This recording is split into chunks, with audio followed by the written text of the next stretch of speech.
uti rero mwigisha ndamushimiye kuko bufasha yashoboye kugira kumufasha ndaburonka kunzi ndashobora gufata deparasema ndashika kw'iryo tamu Sabwe umwe musabiki turonse ubufasha Imana yobihezagiye ubufasha yego cyane mbega ubwa mbere bwabashikiye twarumvise ko hari desamire baba barungiki yego cyane twarayabonye hari icyo yoba yarabamariye yaradufashije bose yadushikanye hano yego ubu ni wa musore Eric tumaze iminsi dutabariza mwe twari twababwiye yuko agomba kuja kwa muganga kumbure agaca muri scanner akaraba ingene vyifashe vyo magara yiwe.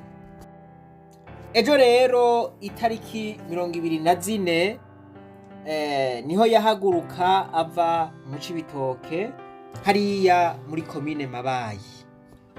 Nkuko twari twabimenyesheje twari tugize iminsi twegeranya amadolari 100 kugira ngo ashobore kuja guca muri ico cuma. Ayo mahera rero yarabonetse iho guca aja kwa muganga, ariko kwa muganga bakaba basanze bidakenewe kwaca muri scanner, bakaba bamuhaye ubundi buvuzi baca bamutoza kuguma i Bujumbura canke ko yosubira mu Cibitoke. Ariko yashimye gusubira kw'ivuriro ryo mu Cibitoke kuko ubuvuzi bariko baramuha busa nubwo yahora aronka muri district ya Mabayi. Nuko rero twarashoboye kwegeranya umuriyoni n'ibihumbi 153. Eka mbere Eric n'abavyeyi biwe bakaba bashimye. Eric mwaramutse amahoro. hanyuma turi bamwe mu ntumwa za mwarimu ni kwa Auguste. None rero twagwa kukubaza ubutumwa barungitse bwabushikiye ubutumwa bandungikiye bwaranshira yari amahera ngahe? Amajana abiri. Twarumvise ko hari amahera yandi wari ufise twari kongereza wari ufise amahera ngahe? None usaba iki mwigisha n'abarongoye? Umwigisha umwigisha ndamusaba gufasha namusabye nze kumusaba ikibazo bakibonye kwa amafoto bamaze kubona rero umwigisha yarakoze igikorwa kandi amushimiye ndashimiye.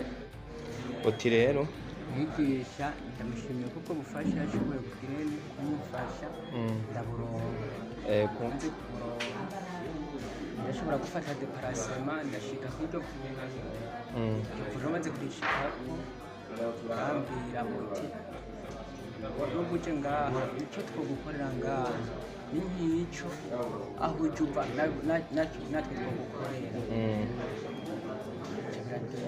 Maze kugenda kure magarambaza ati aramitishirizamu wewe uhisemwo kuguma ngaha canke uhisemwo kuza kuvurirwa aho uvurirwa ho urashobora kuronka nk'umuntu w'iwanyu bakakugerako.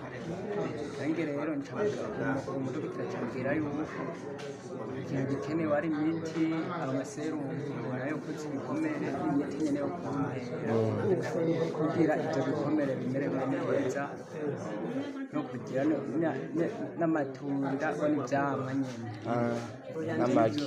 ivyo nivyo muganga yansavye n'imyumbati n'itsema. Sawa, none wewe usaba iki en general mwigisha? Ikintu usaba mwigisha? Yego. Ikintu usaba mwigisha nyene ubona ko kigwaye? Yego ndicyagwaye kandi ndicyaremvye. Ikintu usaba mwigisha nuko nyene mufasha nyene ukufasha nkazariyugunganyamwo mbe bantumye uwo muti icyo bantumye ntakibura. Yego bagize neza kandi ndashimiye mwebwe mwose mwashoboye kugira ico mutereye. Yego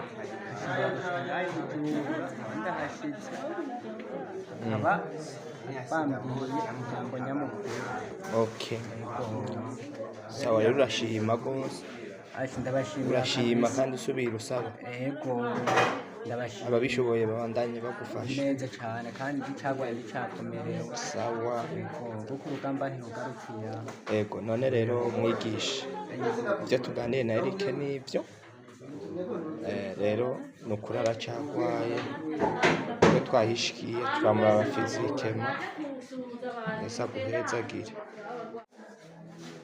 icenda bahasaba Eric muvugana none gamutamu sabwe umwe musabiki turonse ubufasha imana yobihezagiye none ubufasha yego cyane mbega ubwa mbere bwabashikiye twanumvise ko hari desamire babarungiki yego cyane twarayabonye hari icyo yoba yarabamariye yaradufashije bose yadushikanye hano Yego. bitaro kuri twarashimye no kuri twe oge none mwosaba iki abayatanze mubashimira ko bagize neza yego nukuri bagume baronka byinshi ahubwo imana igume ibongereza no kuri Yego. ko batugiriye neza yego yego cyane nuko sawa hanyuma agakinga Eric akoreshe ngako ngaka niko bamutwara ko ndabibutse ko Eric amaze imyaka 5 ari mu bitaro. Mwibuke yuko byamugendeye uku igihe yariko arimba ubutare hanyuma ikinogo kikamuhenukirako agaca avunika uruti rw'umugongo amaguru agaca aba pararize. Rero ayo maguru mwabonye yuko ariyo agwaye. Igice ca ruguru mubona yuko gikomeye ariko igice cepfo mwabonye yuko arico kigwaye. Nuko rero aba n'abantu bibagiranywe. Nukuvuga ngo raba namwe umuntu aravundira hariya akazovundira hariya akazotabaza akabura ubutabazi bikanga. Rero ndibaza nti mbega ibintu nk'ibi mu bindi bihugu birabaho? Abari muri Amerika ibintu nk'ibi birabaho?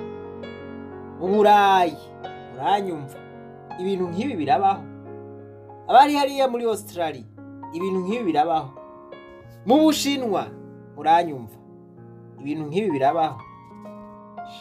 Suyu gusa murazi yuko hariho n'abandi benshi baba bari ngaho batabaza bakabura ubutabazi bikarangira bamerewe nabi. Nagomba rero ivy'umwihariko nshimire cyane abantu bitanze batiziganya mu gufasha Eric, abantu bitanze batiziganya mu gufasha uwo batazi. Narabonye yuko hariho abantu bagifise impuhwe. Mwiyumvire kuba naka ari hariya mu ntariyi, ari Makamba, ari Ngozi, ari Gitega, ari Bururi, ari Burutana, ari Buraya, ari muri Amerika, ari muri Canada. Voilà, ukavuga ikibazo c'umuntu agaca yumva agize impuhwe akumva yomufasha. Iki ni ikintu kidasanzwe. Ahantu nanje nsubira kuhigira icigwa kidasanzwe. Ibi bisubira kumpa ivyizigiro yuko Uburundi bugifise abantu b'impuhwe. Ibi bisubira kumpa ivyizigiro yuko Uburundi naho bwoba bushitse kure haracariho abantu b'impuhwe, abantu b'urukundo. Nta kindi kintu rero nobasabira atari imigisha iva ku Mana. Imana ibarabe neza, ivyo bakora ko vyose ihinduke umugisha. Cane cane Imana izobahe iherezo ryiza. Ukubitayeho wahebwe, ukubitayeho wibagiwe, ukubitayeho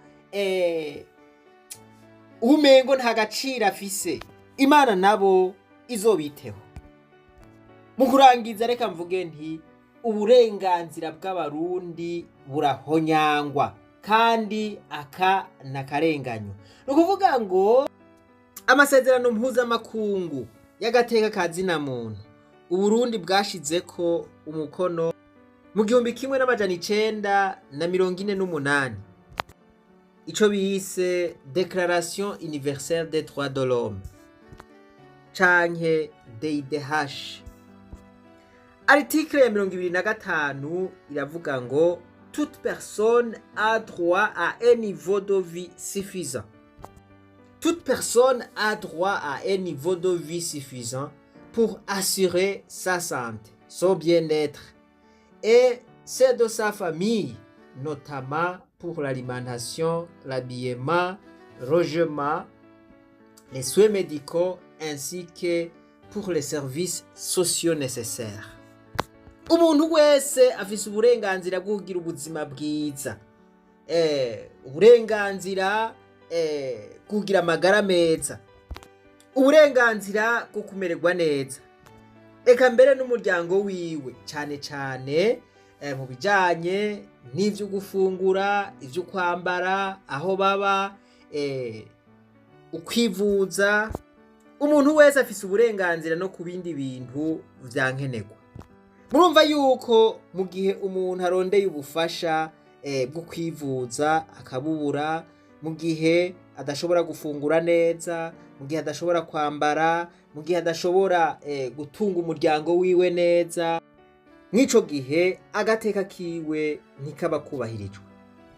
Ubu rero twoja twibaza ikibazo duti mbega n'abarundi bangahe agateka kabo kubahirijwe? Iyi article ya 25 y'i Déclaration universelle des droits de l'homme dusubire tuyiyumvireko, dusubire tuyizirikane. Natwe reka tube nk'abandi bantu. I Buraya canke mu bihugu biteye imbere ibi bibazo babirenganye kera cane. Agateka k'umuntu karubahirizwa. Mugabo twebwe murabona yuko umuntu umengo nta gaciro afise. Icari kumufasha usanga kiriko kirafasha abandi bagabo ntiriwe ndavuga. Imana yo mwijuru nibahezagire mwese. Reka ngarukirize ngaha.